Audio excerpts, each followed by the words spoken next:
खुदा यीशु मसीह में आप सबकी सलामती हो मेरे अज़ीज़ों। मेरे पास आज जो मैसेज है वो ये है कि खुदा यीशु मसीह ने मत्ती की इंजील और उसका 5 बाब और उसकी 48वीं आयत में फ़रमाया कि बस चाहिए कि तुम कामिल हो जैसा कि तुम्हारा आसमानी बाप भी कामिल है।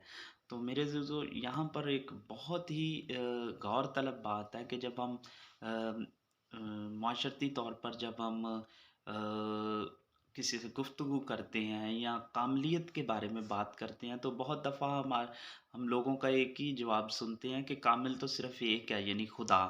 ये बात सच है लेकिन खुदा चाहता है कि हम भी कामिल हो। खुदा यीशु मसीह ने कहा कि बस चाहिए कि तुम भी कामिल हो जिस तरह कि तुम्हारा आसमानी बाप कामिल है। तो मेरे अज़ीज़ों यहाँ पर कुछ बाइबल में से हम देखेंगे कि जिस तरह से हम पैदाइश में देखेंगे कि खुदा ने इब्राहिम को जिसे कि ईमानदारों का बाप भी कहा जाता है, जब उसका नाम इब्राम था, तो तब जब लिखा है कि इब्राम 99 बरस का था, पैदाइश 17वाँ बाब और उसकी पहली आयत में कि 99 बरस का था, तो जब खुदा उस पर ज़ाहिर हुआ, तो खुदा ने कहा कि तू मेरे हुज़ूर चल और कामिल हो। यानी खुदा चाहता है कि हम खुदा के हुज़ूर चलें और खुदा के हुक्मों पर कामिल तौर पर यकीन करें, ईमान लाएँ और हम देखते हैं कि इब्राहिम खुदा के साथ चलता रहा और इसी तरह वो खुदा के हुक्मों में कामिल तौर पर चला और वो ईमानदारों का बाप भी कहलाया और खुदावंद ने उसे अपना दोस्त भी कहा।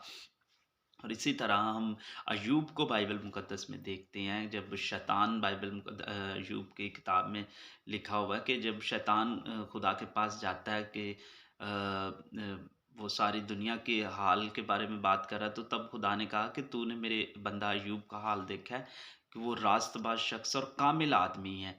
तो ओ यहाँ पर भी हम देखते हैं कि अय्यूब के बारे में भी कहा जा रहा है और अय्यूब खुदा की निगाह में था। तो इसी तरह हम और भी खुदा के बहुत से नबियों के बारे में अगर डिफरेंट सबके बारे में कहा जाए, जिस तरह से नूह था रास्तबाज़ शख़्स था, खुदा के हुज़ूर चलने वाला।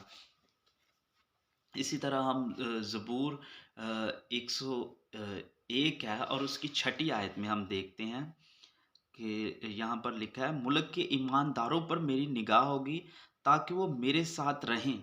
जो कामिल राह पर चलता है वही मेरी खिदमत करेगा। मेरे अज़ीज़ों यहाँ पर खुदा का कलाम बताता है कि मुल्क के ईमानदार लोग, जो ज़मीन पर ईमानदार लोग हैं, उन पर खुदा की निगाह रहती है और जो कामिल तौर पर खुदा के साथ चलता है, वो ही खुदावंद की खिदमत करेगा, वो ही खुदावंद के लिए कोई काम करेगा या अपनी ज़िंदगी से फलों को पैदा करेगा या अपनी ज़िंदगी से खुदा के नाम को जलाल देगा। इसी तरह हमें चाहिए कि हम कामिल तौर पर खुदा पर ईमान रखें, उसके लिखे हुए कलाम पर ईमान रखें और अपनी ज़िंदगियों में खुदा को अव्वल दर्जा दें। इसी तरह कामलियत में बढ़ने के लिए जब हम देखते हैं कि कौन-सी चीज़ें खुदा पसंद करता है या कौन-सी चीज़ों को हम अपनी ज़िंदगी में लाकर हम भी खुदा के हुज़ूर कामिल हो सकते हैं। तो मेरे अज़ीज़ों, मत्ती की इंजील 5 बाब में बहुत सी चीज़ें खुदावंद ने बताई हैं। जिस तरह से खुदावंद ने कहा कि अगर तुझे कोई 1 कोस लेके जाना चाहता है तो उसके साथ 2 कोस चला जा। अगर कोई तुझसे कुर्ता माँगे तो उसे चोगा भी देने से इनकार ना कर।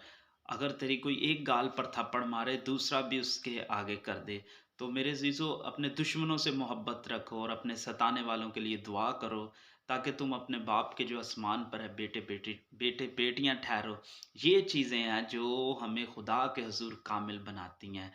और यहाँ पर खुदावंद यीशु मसीह ने जो बात कही कि तुम्हारा बाप जो कामिल है, तुम भी कामिल हो। तो जब हम खुदा से पैदा-शुदा हैं, तो बाइबल कहती है जो खुदा से पैदा होता है वो दुनिया पर गालिब आता है।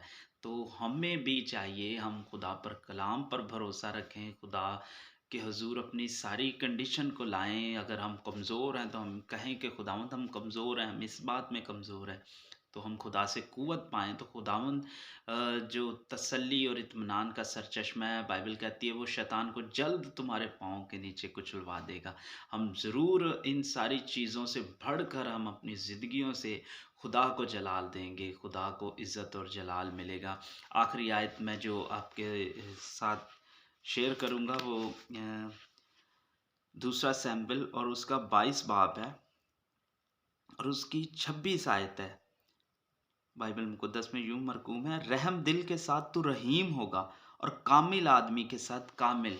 यहाँ पर खुदा का कलाम फरमाता है कि खुदा जो है वो रहम दिल जो शख्स है उसके साथ रहीम होगा और जो कामिल आदमी है उसके साथ खुदा भी कामिल होगा। जब हम कामिल तौर पर खुदा के कलाम पर भरोसा रखेंगे, खुदा के साथ चलेंगे, तो खुदा भी अपने कलाम के वादों के मुताबिक और वो सारी बरकतों के मुताबिक वो हमारे साथ भी कामिल होगा, वो हमारे साथ भी अपने सारे वादों को याद रखेगा और हमें बरकत देगा और बढ़ाएगा और अपने जलाल के लिए, अपने नाम के लिए इस्तेमाल करेगा। मेरे अज़ीज़ों, हमें अपनी ज़िंदगियों पर गौर करने की ज़रूरत है। क्या हम उस दौर की ज़िंदगी जी रहे हैं जो खुदावंद को पसंद है या हम दुनियावी ज़िंदगी या दुनिया की तरह ज़िंदगी गुज़ार रहे हैं?